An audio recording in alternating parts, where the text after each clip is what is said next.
What's up, everybody? I'm Richard. And I'm Sean.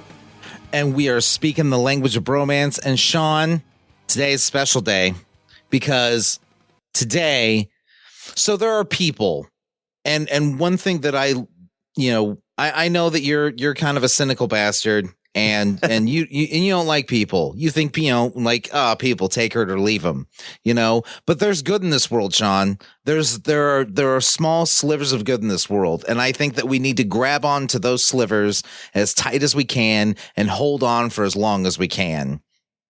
And where I find the most joy? I find the most joy in seeing people make things, because, anybody can, shit on something. Anybody can take something and be like, oh, that's no good. Or, oh, they spent, X amount of dollars and all they have is this, this is what we get. And you know what? That's not how I roll.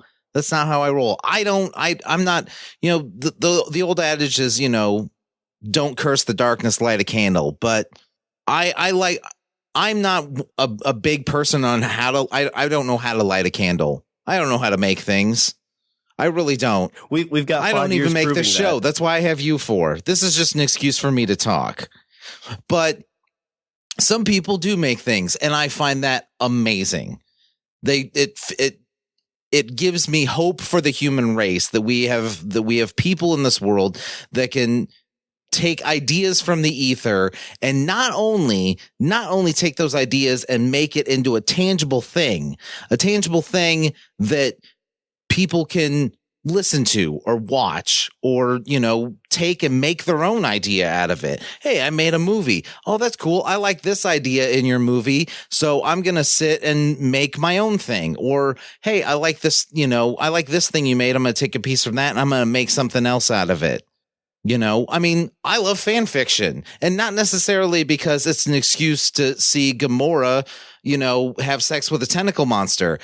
I like fan fiction because it stems an idea that people create something from something else. That's awesome to me. So, Sean, what I'm getting at is today we have a special guest.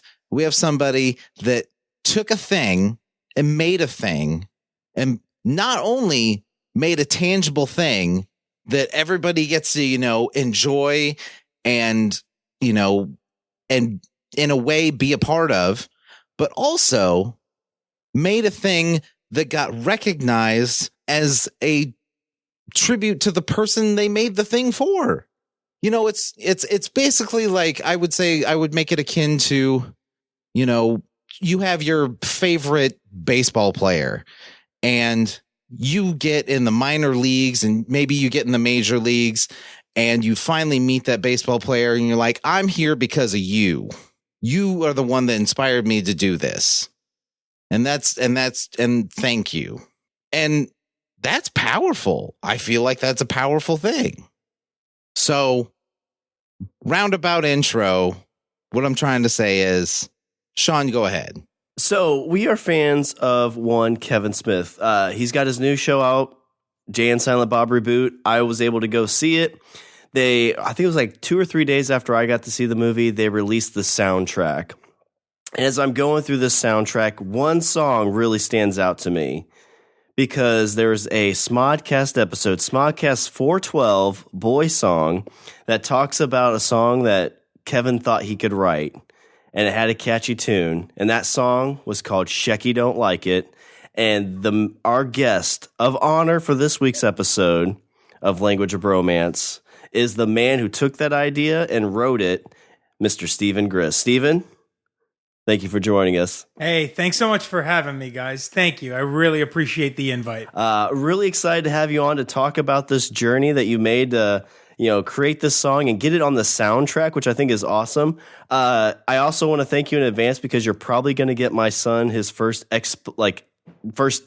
in-school suspension because he is singing the song.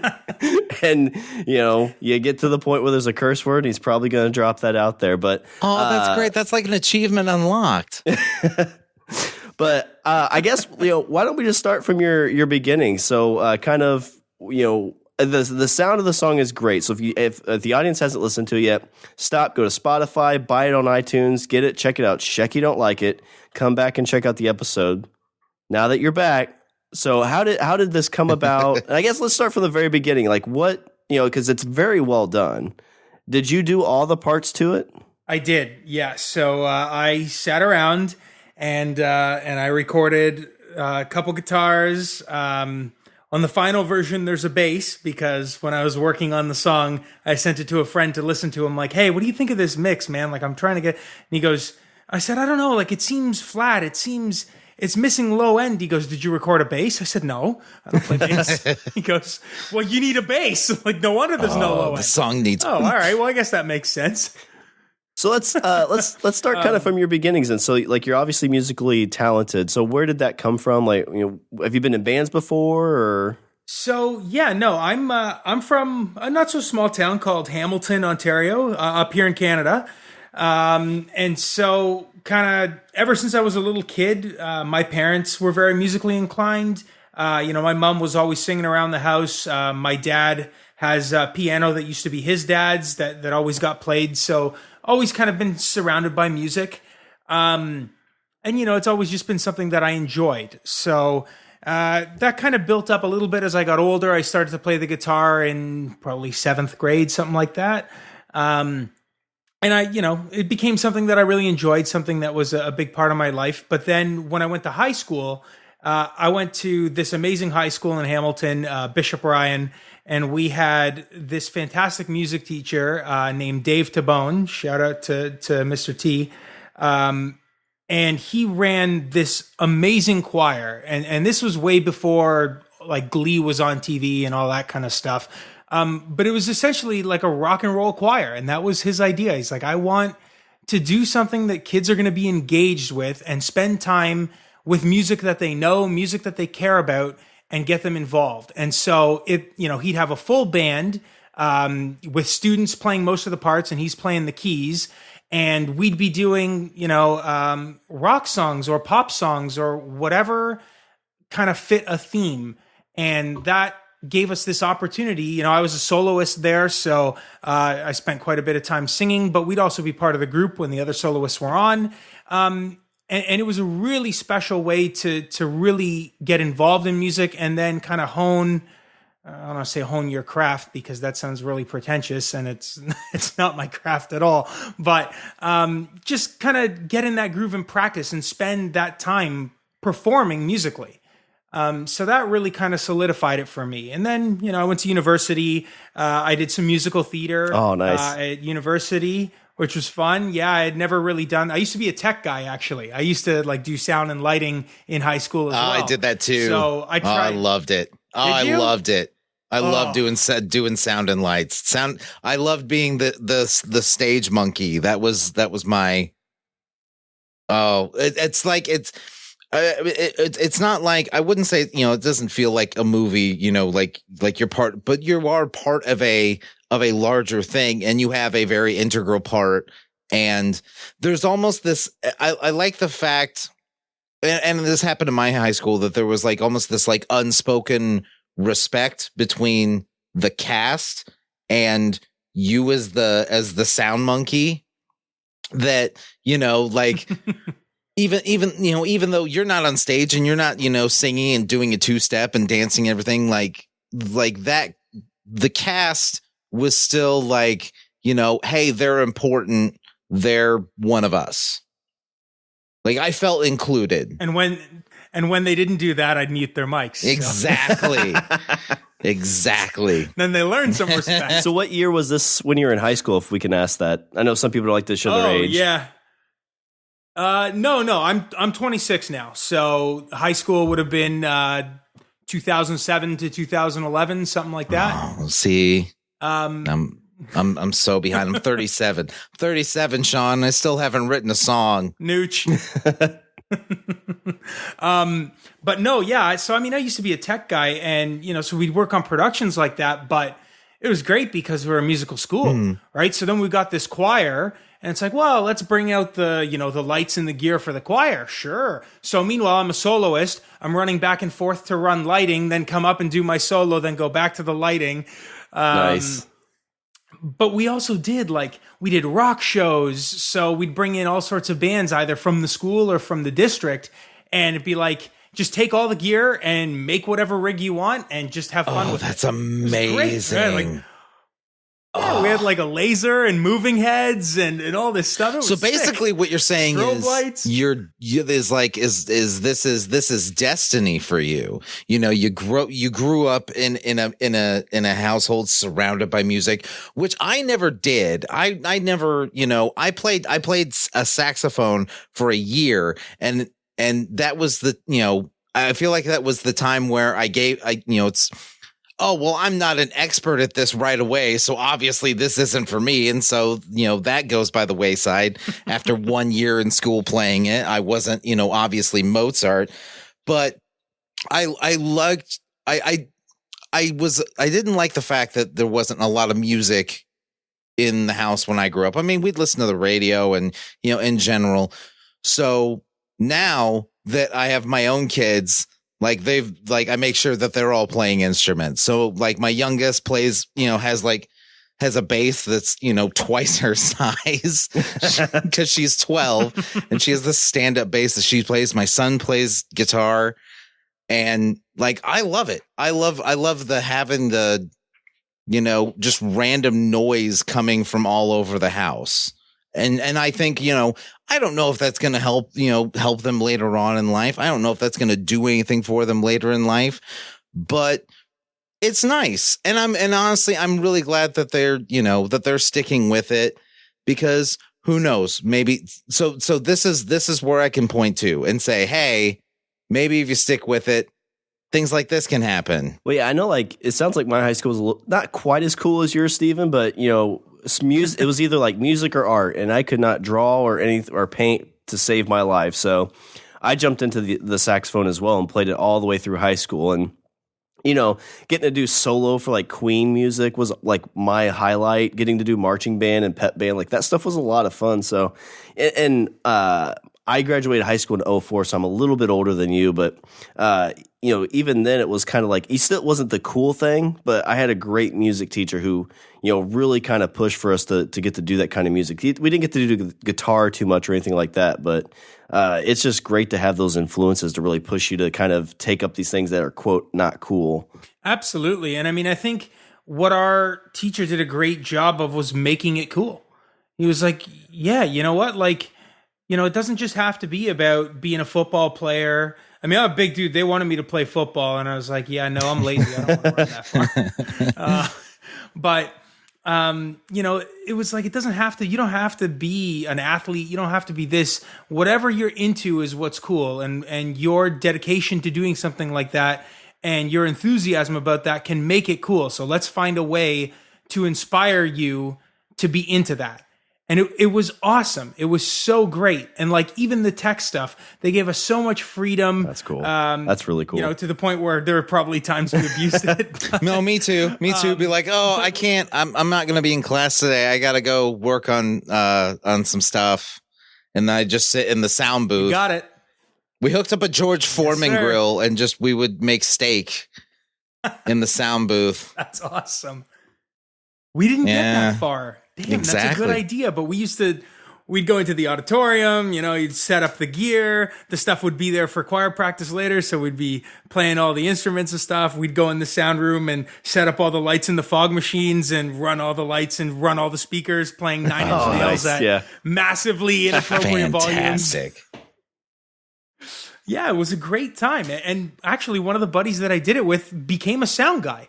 And he's been doing production work for years. Oh, that's awesome. So, yeah, I mean, it's, you never know how you're going to inspire somebody. Yeah. And it's, I really appreciate what that brought for all of us. And for your kids, even if it's not, I don't pursue music as a career. This is a lucky happenstance. But I do pursue music as a stress reliever. I pursue music as something to get my mind off my day. And I'll sit around and play and try and learn a song or record a chunk of it and drop it on Instagram or something, just because I have had enough of reality for today. I want to just sink myself into something else. And I think that music is an amazing tool for that. So I think you're giving your kids a real gift by getting them involved in something early. Yeah, I think having anything you can create something with, like Rich and I, with this music, art, writing, music, it just gets you away from, like you said, that real life day to day. Like you can get into something that is a hobby you love, a passion. And, like you said, you throw something up on Instagram and you get a bunch of likes on it because somebody listened to it. It made somebody's day. Yeah. That's just a great feeling. And like, it just gives you that like connectivity of humanity almost. Oh yeah. You get like, absolutely. we get one like on Twitter and then then we're on cloud 9. It's like somebody liked us. Somebody liked the thing we did. Exactly. And I mean, sometimes it's not even that. Like I posted on Twitter about this a while ago. I had made a little promo video before the soundtrack came out, just as like, hey, this sounds like something fun to do. And I chopped up some chunks from that Smodcast episode, chunks of the song, and interloped a couple clips from a couple of Kevin's movies to make this little thing. I was working on it. I looked at the clock and it was 3 o'clock in the morning, and it was on a work night. And I was like, oh crap. And I went to bed. I think I slept for 3 hours, and I woke up the next day and I was the most awake, the most enthusiastic, and the most ready to go for my day that I had been in a couple weeks. Yeah, you get those things knocked out and you just feel so accomplished. I've done a couple short films and stuff like that, and it's a ton of work. And like you said, yeah, it's like 3, 4 in the morning before you go to bed to get up like in 2 more hours for work. But, you go back to that, you're like, I created this thing. Like I made a thing. Yeah. Yeah. Creativity's healthy, man. So it's good for you. So you go through high school, you've kind of got all this great experience, then you go into college. What was your college experiences like? It was good. I mean, I took a pretty intense university program. I was studying business, and our program was pretty wild once I got into my 3rd and 4th year. So, I did some theater stuff, and that was kind of my big extracurricular. But other than that, I had a lot of work to do. So I was kind of just grinding out and focusing on that. I mean, in the meantime, I had managed a band for a little while, which was a ton of fun. And unfortunately, that kind of went away. But yeah, music kind of started to fall away a little bit. It wasn't really at the forefront for me. What was the band? There were just some friends of mine from high school that back in high school, they used to play at our rock shows. And I said, hey, you guys want to do more than just do this in your basement? Because I think, there might be some potential there. That's awesome. And so, we did it for a little while. We played some gigs and we had some fun. We kind of spun it off into another group that, had some potential. But the way these things go, we had somebody who decided that, the rest of us weren't as important as they were, and it became a whole thing. Kind of, yeah. Kind of and the that classic, person like, is Brian Adams, that bastard. But yeah, so, and that was one of those passion projects that I just got so into. I would spend all this time, dedicate myself to, either editing YouTube videos or trying to book another gig or stuff like that. So I knew that, like, well, and I've always kind of been this way. If I get into something and I'm, raring to go, I'm ready to put in 120%. And I mean, I think that kind of takes us to where we're going in this story. So back in 2018, Kevin did Vulgarthon. He brought Vulgarthon back in New Jersey. And I heard about that, and I'm like, this is something I want to go to. Come hell or high water, I'm going to make the trek down to Jersey. I want to go do that. And, I'd been talking to a couple people who were Tell 'em Steve Dave fans. And a couple of them were coming as well. So I figured, I'll meet a couple people. It'll be good. And I said, well, shit, how am I going to meet people? Like, I'm just going to go up to them and talk to them. That seems kind of awkward. Hey, some random dude from Canada. What's up? I'm from Canada. Do you guys... Do you guys like Kevin Smith? Oh, damn it. Where's the tidbits, eh? Right? Guys? Come on. But I mean, to be fair, that's part of the plan. Was I brought a big ass. That's how that would have sold me. But I wasn't 100% confident in that. I thought, well, it's going to help. but I wanted a little bit of currency, something to say, you know, I'm kind of legit here. I am a fan. You know, we're all part of the same group. So I had designed these little stickers that kind of look like they're basically pennies. And I had replaced Lincoln's face with Kevin and with Moj, and changed, you know, in God we trust. Yeah. God we trust. Those are at the Quick Stop. They I are. remember They're seeing those. on the door. Yeah, they're on the door of RSD. And I was handing them out that weekend. And so, you know, knowing that Kevin's going to be at this thing, I had wrote a little birthday card for Kevin because we were celebrating his birthday, and I stuck a couple of these things in there. And so everybody got a chance to get a picture with him and say hello. And then he did a whole bunch more meet and greet afterwards and chatted and was very friendly, as he always is. Like he does. Yeah, exactly. It's, you know, we did a movie marathon from like, I don't know, 9 or 10 in the morning till, you know, midnight. And there he is at the end, still talking to people, signing shit. Got a whole line of people. And he's like, no, I'll just stay. It's cool. I asked him, I'm like, you got to be exhausted. He's like, oh, I'm flying back to LA in a couple hours. I got to be up anyway. It's like, We'll sleep on the plane. It's fine. It was crazy. Tons of respect. But anyway, so a few months go by, and I'm lying in bed at home, and my phone buzzes from Twitter.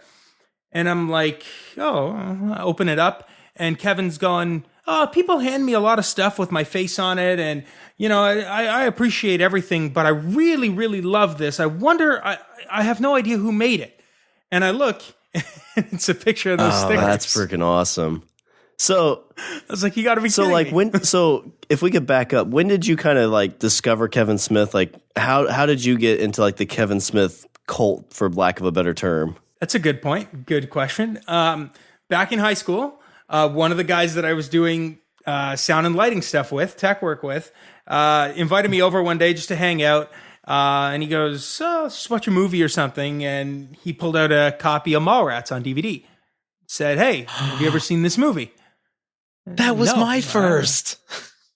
Yeah? Yeah. There's a lot of people that I talked to that Mallrats was their That was my first. I was 13.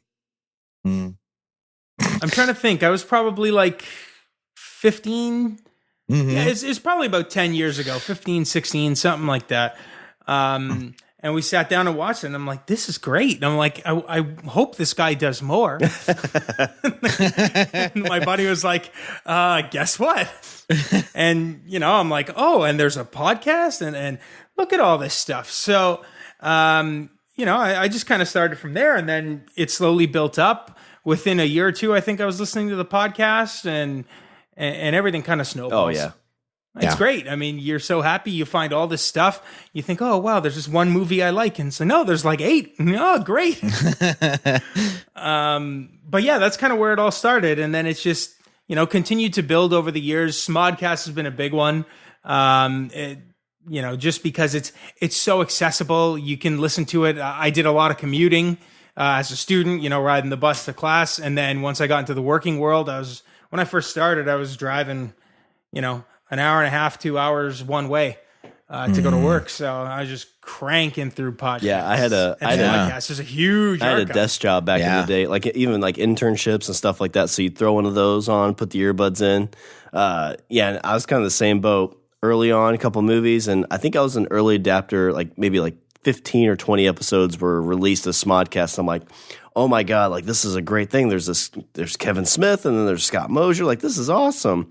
Yeah. Wow. Yeah. That's an early adopter. Damn. I was going to say, you're the one that introduced me to the podcast. The whole medium, actually, now that I'm thinking about it. It was really pre-podcast stuff, because I was actually going to Quick Stop Entertainment, downloading the episode and listening to it on just the computer. Like, because he was in, what was it, 2008, 2007? 2007, I think. Sounds about right. But yeah, I mean, that somewhere around there. But that just kind of opened up all kinds of like, you know, it's like, oh, and he's got these, you know, Q&A DVDs that are out there. So you got to get those from Netflix when they used to send you DVDs. Yeah. Yep. Yeah, I remember those. So like you're saying, oh, go ahead, sorry. I was just going to say, I scored a lot of those, not thrift shopping, but at like used CD and DVD stores or, you know, Amazon or eBay, picked them up for cheap. And And it's like, wow, you did get a lot of value here. I picked this up for like $4 and there's 3 hours worth of content. Yeah. Then if you don't know, some of my, I can't remember which one it was, but at some point you learn like, oh, there's commentary on it. And you're like, okay, well now I have to listen to this too, because that is essentially the Smodcast before the Smodcast. Oh yeah. Commentary on the movies. That was the first time. That was when I realized that they actually did commentary on movies was Clerks. That was the first time I watched a movie with director commentary, because they put it on like the independent film channel or something like at like midnight, and it's just them talking. It was funny too, because I remember that commentary specifically because Kevin and Scott are talking mainly, and then Jay is passed out because he's hammered drunk. And that was their commentary. Like they're on the set of Mallrats, I guess, and Jay's hammered drunk, and Scott and Kevin are doing the commentary. So that was the first commentary. Thing that like the whole streaming generation. It's one of the things that I don't like about it is that we miss out on a lot of all the extras, And I mean, I get it. I mean, you still want to give some sort of incentive for people to buy a disc, but it's just.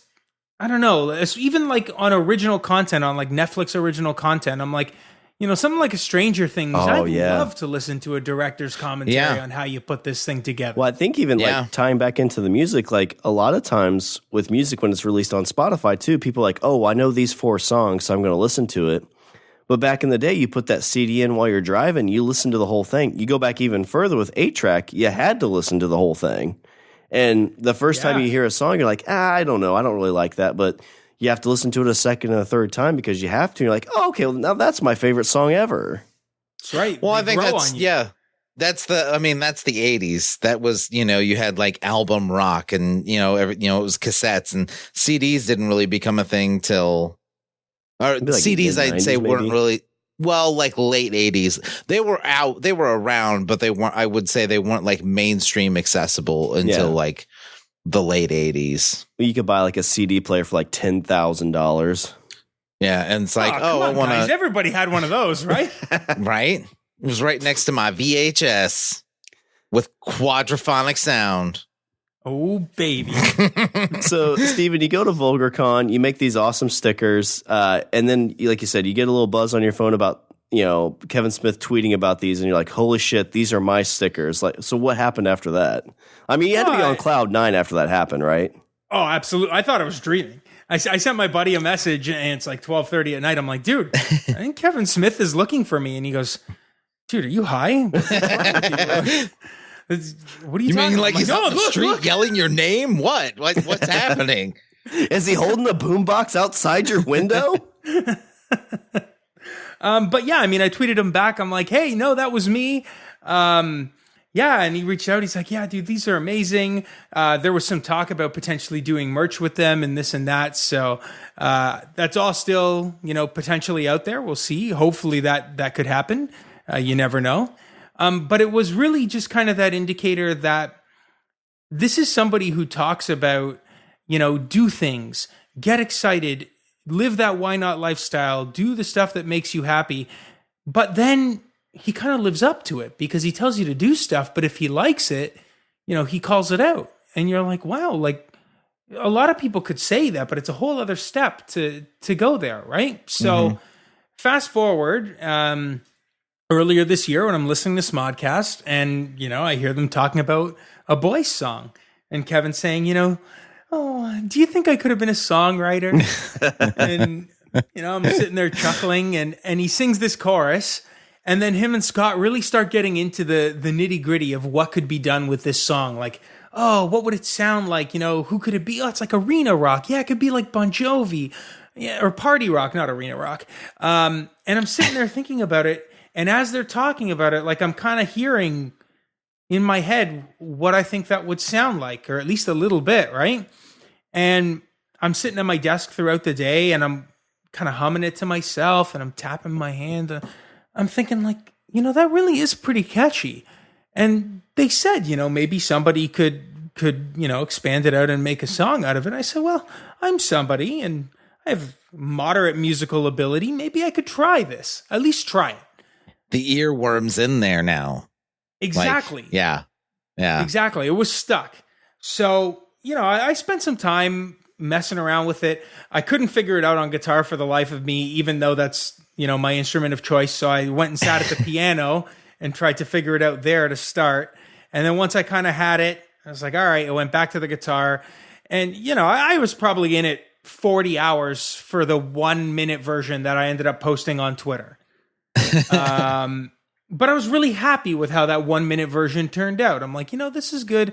But even so, like, after I spent all this time, I came up with something for a verse and I put it together. I was sitting there listening to it. And I'm like, I don't know. Like, it's not professionally mixed. I just recorded it in my bedroom. Like, what?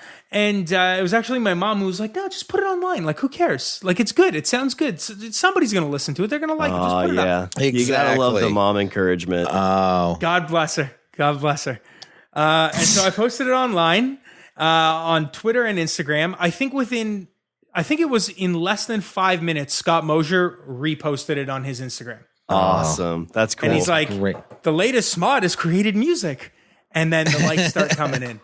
So was this, so you said you took about 40 hours to get that 1.5, you said 1 minute or 1.5? Yeah, it was about a minute. Yeah, I was going to say, like, let's marvel at that. Like, 40 hours of work. 40, like, think about that. Like that's a week. That's a work week for somebody. Week. And this is a person that's taking their own time just because it's something that, like, it's almost like it's almost like it has to come out. Like, hey, I've got this thing and I know I know there's a thing here. I just need to figure out what it is. So it's almost Smuse made a touch and just triggered the whole thing to get going. Well, it's almost like you have it there. You just need to. I don't remember. I think it was some philosopher that said that, like, you have all this knowledge, you just need to remember it. And so, like, it's almost like you have that song in your head. It took you 40 hours to remember it and to say, oh, this is how it goes. This is what I envisioned. This is how it's supposed to sound. But after 40 hours, like that, like, I'm sure some people are like, took 40 hours to make 1 minute of fucking music? What the fuck? Like, how did... Oh, yeah. But, until you sit down and try to do those things, like 40 hours, I mean, I would have said it probably could have took long, like it would have took longer. Because it's just, that's impressive to me to even get that done in that amount of time. Yeah, exactly. I'm ballparking it, right? I mean, I wasn't sitting there counting. Oh, yeah. But it was 60. Let's be, yeah. So that sounds too low. Ramp it up a little bit. Whatever number sounds impressive, that's how many hours it took. No, 40 hours is super impressive. 5,000 hours. But so the episode drops, you listen to it. How long after that episode dropped before you actually released it on Instagram and Twitter? That's a great question. And you know what? It's one that I probably should know the answer to, and I don't. So I'm going to take a quick look here and see if I can pull it up. Because I think the episode came out probably about mid-February, if I'm not mistaken. I believe so, yeah. February 12th, but it's all right here. So easy to access with our phones now. Details. The world at our fingertip. February 24th. February 24th. The episode dropped, and then I posted this. Actually, it's going to be way faster to find it on Instagram because I won't shut up on Twitter to my own detriment. But here we go. And this, I don't want to see who liked my post. Sean's so much better. Sean's so much better at Instagram than I am. So just shy of a month. No, February 24th, the episode dropped. Oh, I'm sorry. I think the song you said comes 12. out on the 9th. Oh, wow. So, yeah, I mean... So 2 weeks? Pretty quick. Yeah, a couple weeks. Just under 2 weeks? Yeah. Couple weeks. After 5,000 man hours. Yeah, it's tough to fit 5,000 man hours in 2 weeks. Yeah. It's tough. But, yeah, it was just there. Like, I kind of had to figure it out. It was bothering me. And, I mean, the thing is... It takes time to even to record, right? Especially if you're not someone who plays music professionally or who plays music even regularly. I mean, I'm very lackadaisical with my guitar. It sits here and I look at it longingly, and then I never have time to play the damn thing. So, you go to play it and record something, you've got the idea, and you've played it a couple times, you got it, And then when you go to record it, well, shit, your timing's off because you're not a musician. Yeah. Yeah, you're doing all this with a full-time job, I'm assuming. Like, Yeah, absolutely. And a lot of it, I think I spent probably an entire Saturday one day just kind of rocking it out.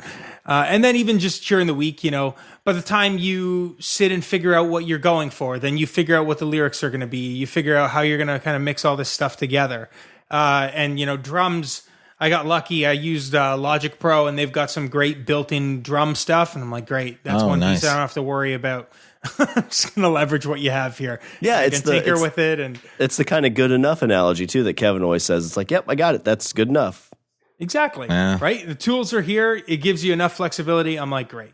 But yeah, so you're probably in it for about 40 hours. I'm listening to it, and I'm like, well, I don't know if it sounds good enough, whatever. And I get told put it up. So put it up. Mosier's post, I think, got something like 7,000 hits over the course of a day or two. And holy shit. Yeah. So I'm seeing comments. I actually had a stag and doe to go to that night, and my phone just kept buzzing in my pocket. Somebody liked this on, people watched it, blah, blah, blah, and I'm like, wow, that's amazing. And, I think between my posts and Mosier, we're probably at 8,000 or 9,000 listens. And I'm like, that's amazing. I'm thrilled. That's more than enough, more than I ever expected. Great. Yeah, you're like, I'm at the top of the mountain. Yeah, I made it. Exactly. And you get like a couple people tweeting you back like, dude, this is great. Like, this is awesome. Yeah. I'm like, amazing. Fantastic. Fast forward a couple weeks, and my phone buzzes again, thanks to Twitter. And I look, and it's Kevin. And he's retweeted it saying, I've been busy on the set of Reboot, but I fucking love this, man. This is like exactly what I was thinking. This is amazing. Whatever.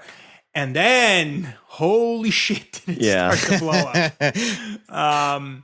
I think by the end of it, it turned out to something like 50,000 hits, 50,000 that's awesome. listens. I mean, is that so? Of like your biggest like social media post ever, like how does that compare? Oh, does it even compare? I think it's leaps and bounds. I mean, I think in terms of likes, it's probably in the hundreds, but to see that over the course of like, between a couple posts on Twitter and Instagram, I think it was 48 or 49,000 people listened to this little thing. Yeah. And I was sitting there like, holy shit, man. Like, that's a lot. And some people, you talk to a few people and they're like, no. It's not 48,000 individual people because I listened to this thing at least 25 times myself. And that's almost more valuable because it's like anybody can sit and listen to something for a minute and be like, all right, well, somebody made something. That's pretty good. Yeah, okay. Let's move on. But for people to sit there and be like, oh, no, I like this. Like I had people asking me if I could make it a ringtone for them or if they can get it somewhere so they can listen to it while they work out. And I'm like, your workouts must be really short, dude. That's I want your workouts. That sounds good. But I would do that workout. Yeah, me too. I could do it every day. You've got it right here, Stephen. Branding the Shecky Don't Like It workout. There you go. Yeah. 1 minute to fitness. Run in place. You just run in place. There you go. And then you say no. Shecky don't like it. You just do this. And you run in place. And then this. And you wait. All right. So how much do I have to cut you guys in on now on this program? 10%? Are we okay with that? Copyright Richard and Sean, Language of Bromance. But once again, it was one of those things where I'm like, amazing. Like I never would have expected for this to get this big at all. What a blessing. Amazing. Chalk this up as a win. And then some more time passes and I get another buzz. I'm at work. And I get a message on Twitter from Will Wilkins, who works for Kevin. He's the CTO at Smodco. Yep, we actually we're on the Smodco Pod U feature podcast, so we got to talk with Will. Super awesome. We had about like a 20-minute talk with Will. I mean, a 20-minute talk where both of us were talking to him, but I think we've talked to him a couple other times. Will's an awesome dude. Awesome dude. Great dude. But he reaches out to me, he DMs me on Twitter. He goes, you have some contact information? I'm like, yeah, of course. So for my first thought at that point would be like, oh shit, I'm getting sued. Yep, here it comes. Bring it on. I wasn't thinking that, but I didn't know what to think. I'm like, I don't know. Well, sure. I mean, everybody.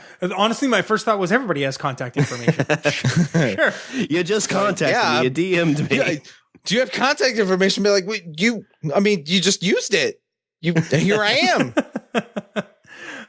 But I'm like, yeah, sure. What's up? And he goes, yeah, Kevin wants to use that song in the movie. Oh shit. Okay, so I know how Rich and I felt when we were told by Will we'd be a Smodco featured Pod U podcast.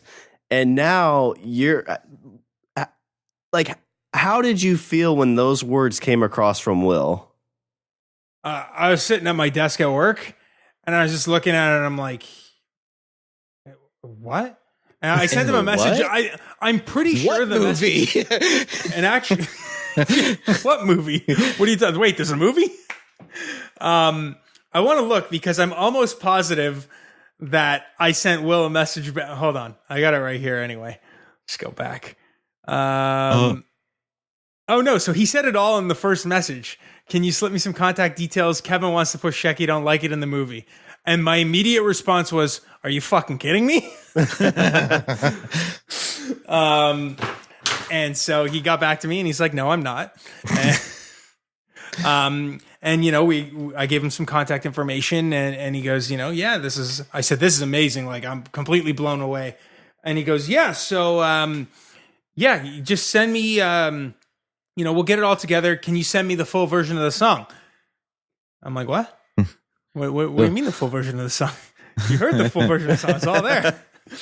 And he's like, yeah, well, we should probably, I'm like, do you need a full version of the song? Because I'll make you a full version of the song. I'll do whatever you want. I mean, I'm at work, but I can leave right now. I'll just go home. I don't need to be here. I mean, fuck this job, right? Fuck you. I'm in Reboot. Yeah, flip the desk over and be like, fuck you guys, I made a movie. I'm in a movie. And then Will's like, no, just the one song. And be like, oh, well, I've already committed, so.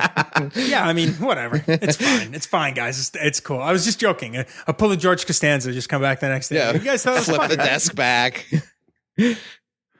Just as aggressively flip it back. I'm staying. I'm not quitting. Everything I said was bullshit. I'm a fucking liar, all right? But yeah, I'm sitting there. I'm like, yeah. I mean, if you need a full version of the song, I'll make you a full version of the song. He goes, yeah, that would probably be good. I'm like, okay, great. And then I realized, because my mind was completely blown at the moment, I was like, I'm about to leave for vacation. Crap. Oh, I was going away for a week, and so I messaged him back. I'm like, all right, I'm going away for a week. While I'm away, I'll figure out what I'm going to do with the rest of this song. I'll get it all sorted out. And when I get back, I'll record the rest and I'll get it to you guys as quickly as I can. And he's like, yeah, that's great. No, fantastic. I'm like, okay, good. That's not a deal breaker. Great. So did you have a deadline at this point? Like, did he say like, we need this in like 3 days, 6 days or? So there was no hard deadline, but based on the timing and like, this was, I think at the end of April, I want to say. And I saw Kevin tweeting that like, oh, we're just finishing ADR and like, oh, we're about to go into sound mix. And I'm sitting there like, oh shit, I got to get this ready. Otherwise this opportunity is going to pass. Right. Like, and I don't want that. Well, and crazy to think about, this was all within like a 2-3 month period too. Like this kind of all like happened really quick. It was pretty quick. So I got ready for this vacation. I spent time that I was supposed to be packing, playing the guitar, trying to figure out what I'm going to do. Am I going to add a solo to this thing? If I am, how's that going to work? Am I going to add a bridge? How am I going to extend this into like a full song? So yeah, give me like 2-3 minutes. Just make it like a song. Okay. So I kind of figured out what I thought would work. And I said, okay, so now while I'm away, I got to come up with the rest of the words. If I can come up with the rest of the words, then when I get back, I can just record this thing. So now let's take it. Let's remember here that it took 40 hours to make 1 minute. And now you're being asked for basically double to triple that, 2.5 times that. And you have about half the time.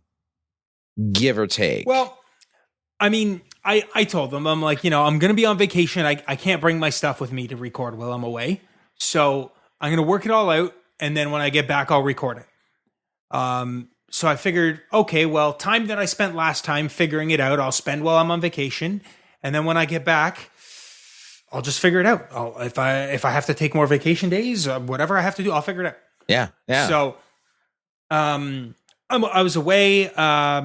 It was just in Myrtle Beach, and I was chatting with my mom while we were there, and I was like, hey, I got to figure this out. So we're talking about, what's other stuff the dog could be doing? Come on, anything. Well, trying to figure this out. But she ended up going shopping for a day, and I ended up kind of hanging out by the pool, bar, relaxing and just kind of getting into the zone. And when I was nice and relaxed, hanging out in the hot tub, I started to think about Kevin taking the dog to Runyon Canyon. Awesome. And them going for walks and stuff. And I'm like, that I could probably make that work. And I started. See, alcohol is the fuel for any muse. I think it was more like I was so excited, and then I'm on vacation, so I'm like, I was all screwed up because I was like, I'm going to get out of work mode, but then I'm now in like song mode, and I'm trying so hard to make it work. And the first one came organically, and that's why it worked. And if you're trying and trying, it wasn't working for me because it felt too forced. So when I finally took a day and I'm like, I'm just going to chill out and really just relax, which I was doing, but then I would, think about the song and start to worry about it. That was when it all kind of fell into place for me and it seemed to work. So I had it all sorted. I'm like, I got the lyrics. I know what I'm going to do. I got back. Like, okay, well, I've been off for a week. I probably shouldn't take more vacation time if I can avoid it. So let's see what I can do at night. So I was getting up in the morning. I went to work. I came home, ate something quickly, and tracked. And all week, I worked all day, tracked all night. Worked all day, tracked all night. To the point that I got to the Saturday and it was kind of my thought that like, I want to get this to them this weekend. It's, it's been a couple weeks. I know they're mixing the sound. I don't want to miss this. I want to get this done.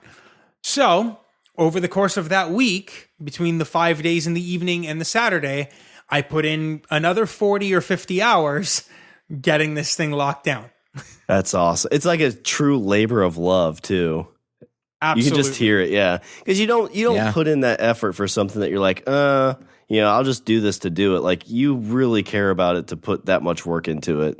Yeah, exactly.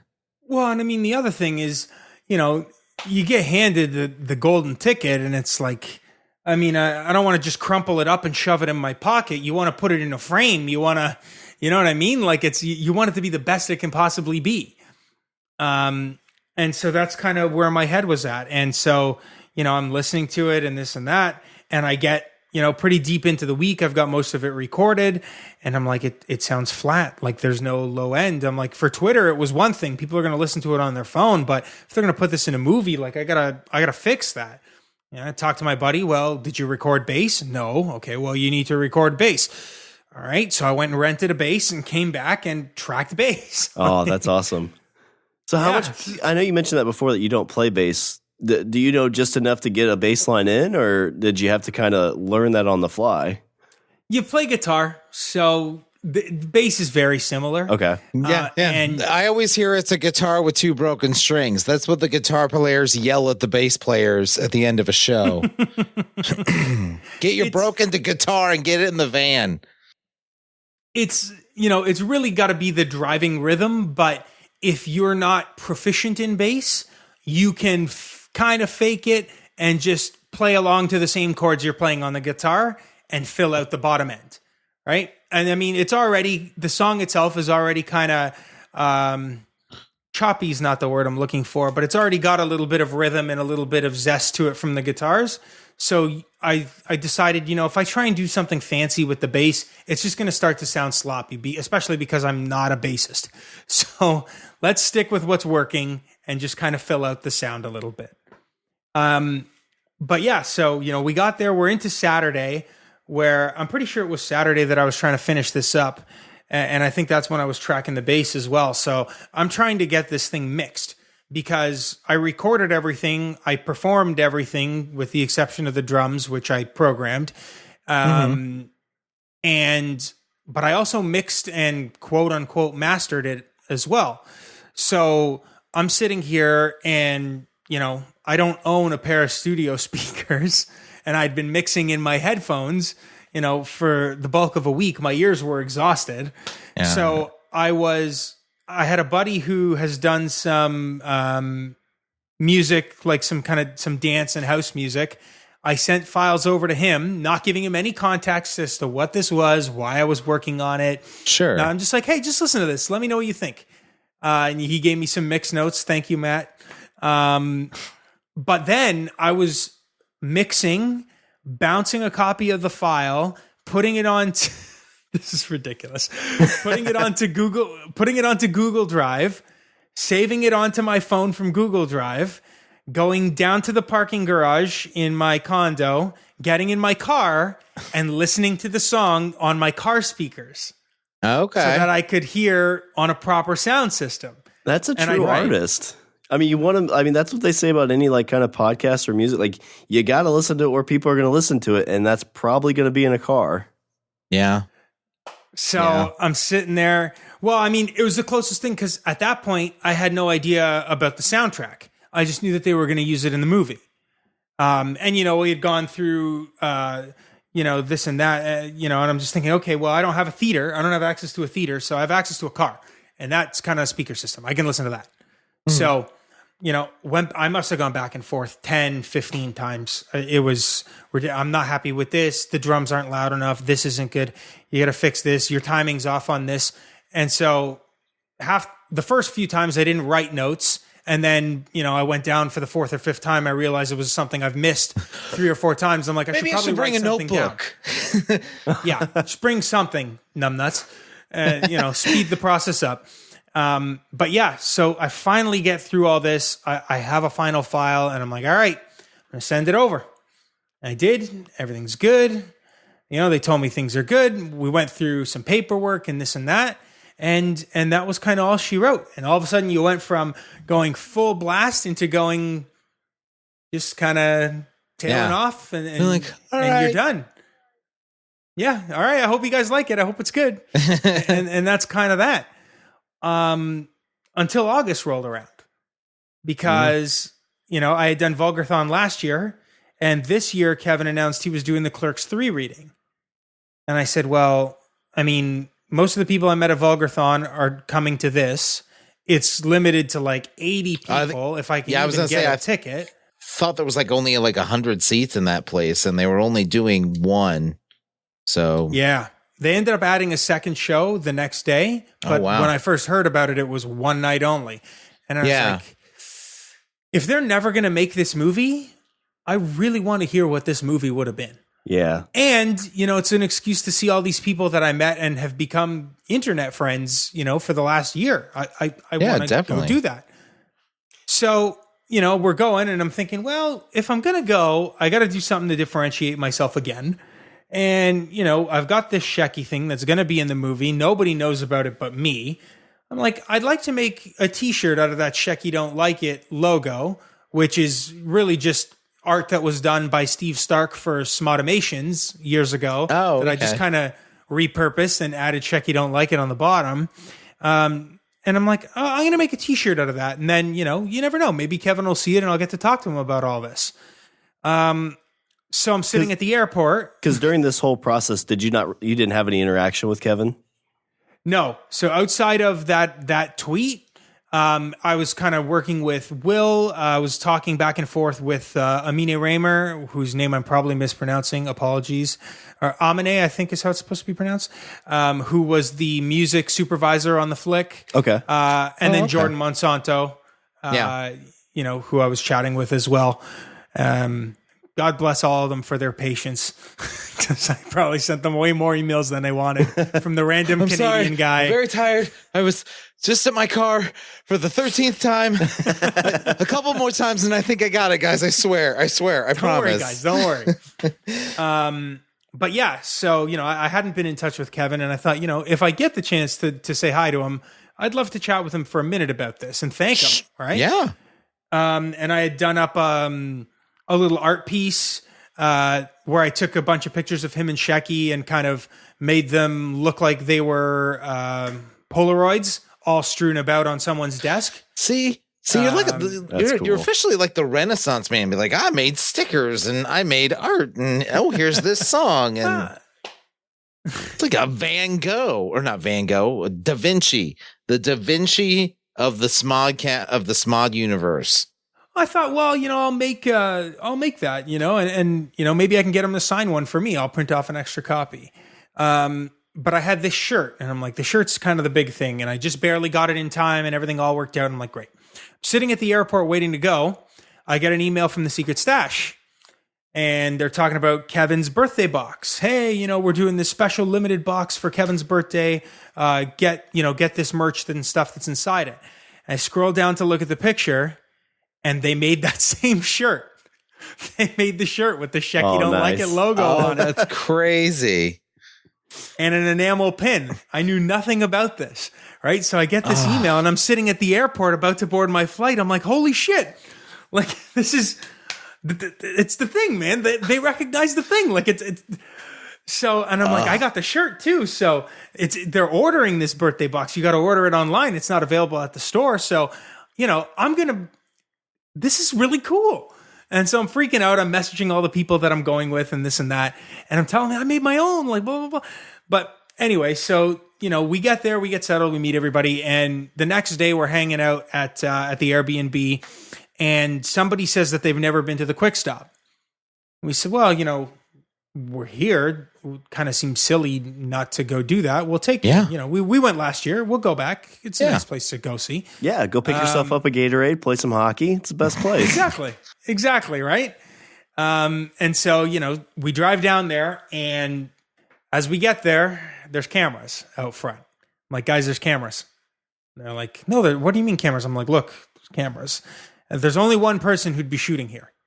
Yeah. And lo and behold, park the car, come around the corner, and there's Kevin standing out front of the Quick Stop. Oh, that's awesome. Like, of all the places that we're going to run into him, when I happen to be wearing this shirt, because tonight is the night of the reading, don't we run into Kevin at the fucking Quick Stop. Serendipity smiles on you, friend, on a real, constant basis. Like, just stars aligned. God in her infinite wisdom says, here you go. Yeah. So, they're finishing whatever they're shooting, which ended up being, I don't know if you guys saw Paramount Network put on YouTube this thing. I did. On location. Yeah, they were showing I did see that. Yeah. So if you look at that video again and you look at Kevin's jacket, he's wearing the Shecky Don't Like It pin because he went to the stash that morning to pick his up. Nice. So, I'm standing there in this shirt, and he kind of gives us a wave, and he's finishing what he's doing, kind of indicating, I'll come by and chat with you guys. And he finishes what he's doing, and he kind of looks back at us again, and he looks at me for a beat, and he goes, where'd you get that shirt? Right? Because, they obviously haven't shipped yet, right? And I'm kind of flabbergasted by the whole circumstance, and I kind of just pointed to myself and said, well, I'm that guy. And he looks at me for a second, and then his whole face lights up. He has this huge grin. He goes, you're that guy? I'm like, yeah. And he just tilts his head and smiles, opens up his arms, and walks across the parking lot of the Quick Stop to give me a massive hug. Oh, man. And all these people, the people that I'm there with, I'm not even thinking about it, but I'm there with them. They all have phones. So everyone's taking pictures. So I've got all these pictures and all this stuff from this incredible moment. That's freaking awesome. And I get to have all that. And I'm like, just the way that it all played out was just unreal. And so we're standing there talking about this. He's talking to me about, it's in the movie, and he's telling me where, and I'm freaking out. And he tells me there that it's on the soundtrack as well. And I'm like, oh, that's amazing. I heard there might be a soundtrack, but I didn't know. He goes, yeah, it's going to be on there. I already saw the track listing. It's amazing. I love the song. He says to me, he goes, man, we love that fucking song, man. We play that shit in my house all the time. Oh, nice. And I'm like, that's amazing. He goes, the smartest thing you could have done was talk about my wife in that fucker, man, because my wife is sick of my shit. She hears my name all the time. She doesn't give a fuck. But she heard her name, and she's like, man, this guy's a fucking genius. Awesome. Yeah. But the sweetest thing, and then he goes, after I, gave him a copy of that picture, he signed a copy for me, which I have buried under a bunch of stuff on my desk here because I haven't hung up anything in this room.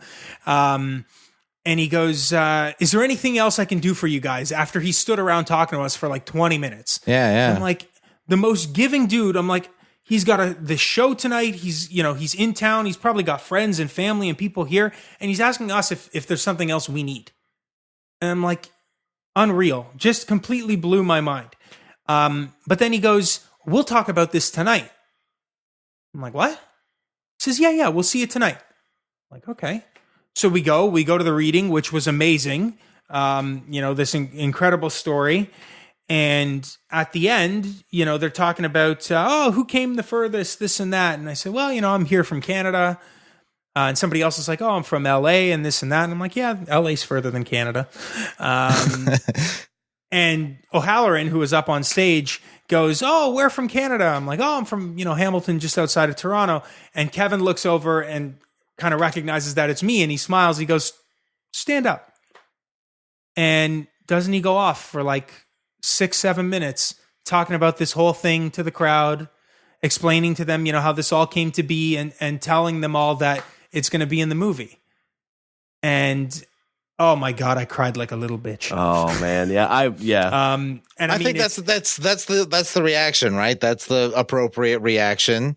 I would imagine it had to feel surreal, right? I mean, like you talk about this as like the dream of so many people. Honestly, and I've said it before, and I'll say it again.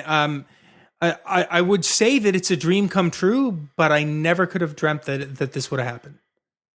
It was such an unbelievable moment, such a special thing, and the other thing that's amazing is Josh. Josh was there. And Josh is shooting a bunch of stuff on the Reboot Roadshow tour. He does a lot of the film work for the stuff Kevin puts on YouTube. They shot the whole thing. Oh, nice. So I know that there's footage of that as well that exists out there. And I had somebody else who, even though it was a, no cell phones thing, who pulled out their phone when this started to happen and got some footage for me that I have saved and archived, from my own memories. And how many times have you watched it? That way I can watch it and cry all over again. Pretty much. It was that was probably one of the strongest joy emotions I've ever felt in my life, man. I don't have any kids. I don't have anything like that yet. But in terms of, when people talk about pure joy and just being completely overwhelmed by emotion, positive emotion, that's probably what that was like. Well, yeah. And the thing of it is it's not about like you're talking about like the joy you felt, and it's not you going, oh my God, I made this thing that's going to be seen by hundreds of people. Oh, I made this thing that's going to be on a soundtrack that hundreds and thousands of people are going to listen to and are going to wonder who made this song. It was just, I made a thing that this guy I liked. I made this thing as my own like personal tribute, and he saw it and was like, hey, I think that's really cool. It's the equivalent of like, the Mean Joe Green commercial way back in the day where he throws the jersey on the kid's head. That's what it is. It's not about hey kid, catch. Yeah, exactly. It's not about the whole, wherever it goes or, how many people see it. Like, you only cared about one person seeing it. Exactly. And that's, and yeah. And even, all the people in the room were super supportive. I was there with friends and people that, I had met and had become, close with because we were mutual fans. And so just the way that all played out, like you couldn't have asked for it to be any nicer. First to have the conversation good Lord, talking to the man, him telling you how much he enjoys something you created with the fucking quick stop sign behind him. Yeah. Like you're looking at the guy with the, like it was completely, you couldn't have planned it that way to shoot it for a movie. Yeah. You know, it was just the serendipity was unbelievable. And I mean, just a really, really special moment for me, something that I'm going to hold near and dear pretty much forever, man. To create something that entertains the person who entertains you is, it's indescribable. It means so much more. Yeah. And, you know, there's been tons of people who've been super supportive, you know, since the movie has come out, since the soundtrack has come out. I've gotten tons of positive feedback. You know, nobody to date, and not to will it into the world, has said, "Oh, that sounds like you recorded it in your bedroom." It's like, it's because I did. I did. You know, or you know, wow, that was shit. I already have a response planned. I did. Pretty much, right? But everybody has been so supportive. All the positivity has been amazing. But that response, to have the guy tell you, "Yeah, man, I keep listening to it in my house. We love it," and to then want to talk about it in front of a room full of people, I don't know, man. It's super, super special. And it's, you know, if it never played again, if nobody ever listened to it again, it really wouldn't matter to me. I say that very honestly. Yeah. That meant everything in the world. Yeah. For Everything people else that is don't sprinkles. know, I can see the look on his face, and he's being genuine. I promise. Yeah, see this is an amazing story. I love it. It's just a great story. It's like you said. It's something that I don't know if somebody could even write it and make it into a movie. It just sounds so amazing. But oh man! So when you saw it in the movie, how'd you feel? It felt really special, man. You know, you're watching the movie and it comes on, and you're thinking to yourself, "That's me.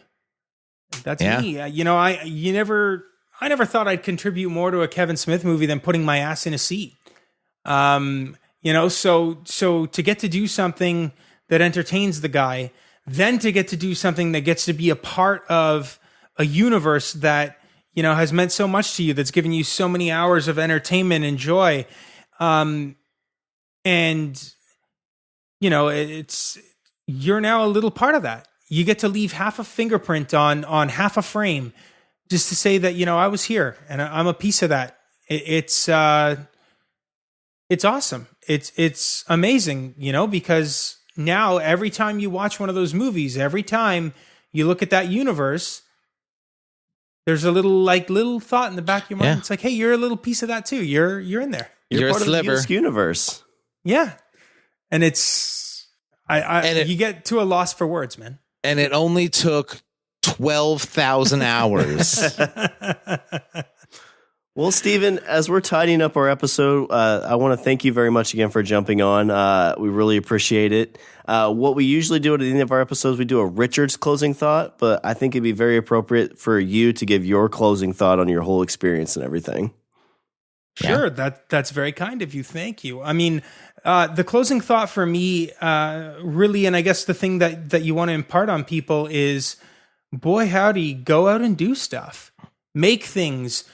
Do the things that you're passionate about and chase the stupid ideas that you have. Because, you know, sometimes, you know, in truth, chasing those things and doing those things brings you joy. First and foremost, it's something that you love. It's something that you're passionate about. And as a result, you feel good when you do it. So that's the number one reason. But then, holy cow, sometimes shit just falls into place in a magical way. And, you know, it can be the best thing that ever happened to you. So really that closing thought is don't silence yourself. Don't stand in your own way, which I almost did. I mean, I almost didn't post that thing online. Yeah. If I didn't have my mom bust my chops and say, post it, come on, do it. What's wrong with you? I might not have done it, and I might not get to chat with you guys today. So don't stand in your own way and do the things that you want to do, because life has a funny way of making them all worthwhile. Nailed it. Yeah, I don't want to say that Richard's done a terrible job at closing thoughts, but that is probably our best closing thought of all time. You can say it. It's okay.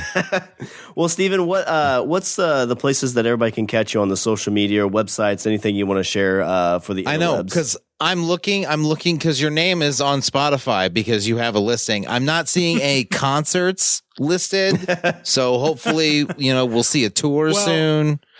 When you play all the instruments on a song, it becomes very difficult to perform live. That's true. But hey, man, if for some reason that's the next thing, I'd take that as the next thing. It'd be great. I mean, but Boston did it. It's true. God, I love Boston too. We could get into a whole thing about that. But yeah, if you're looking for me, I'm on Twitter and Instagram at Stephen Gris. Stevens with a PH, and Gris is Gris. If you're looking for the song, I've tried to make it as easy as possible. You can go to sheckydon'tlikeit.com, where I have links to all of your favorite streaming platforms, all the places you can buy copies of the CD, as well as links to the Reboot Roadshow, which is still on through February. Please go check out the movie if you haven't had an opportunity to. It is a joy, a ton of fun, and I don't just say that as somebody who got to be a small part of it. Very special flick. I think it's totally worth your time. And of course, merchandise and all those other things that Kevin and his team have worked so hard to put out there into the world. So that's all my plugs. All right, yeah, and I've seen the movie twice, and it is definitely worth going to see. Hoping to catch it a third time before it gets out of theaters. It's the I'll best. be getting the third one in February. I'll be seeing it in Toronto at the Roadshow. Nice. So, and I know that Cat Ears is going to join us in Toronto as well. I heard you chatting about her. Yep, on, I got to the meet last her, episode. Yeah, we super chat awesome. online quite a bit. She's great. Yeah, so looking forward to that too. All right, so as we're tidying this episode up, I'll do a little bit of housekeeping. Visit our website, we're at languageofbromance.com. Follow us on Twitter and Instagram at languageofbro. Email us at bros@languageofbromance.com. And you can also check out our Patreon account. And remember, we are part of the Pod Bros Network. Another group of dedicated why nots. All right, gentlemen, was there anything else before I close her out? I'm good. Me too. I've been yammering too long. All right, well, that's all the Bromance we have for this show. I'm Sean. And I'm Richard. And I'm Steven. And remember, don't be a why. Be a why. Why not? Not. Oh, see, we should have done this around. Why not? Well, I was hoping to get some Shecky Don't Like It. Well, we got to ask for that. Shecky don't like it when shit don't go away. Oh, perfect. He's not a monkey with a string. He is a man. That's arguable. I don't know.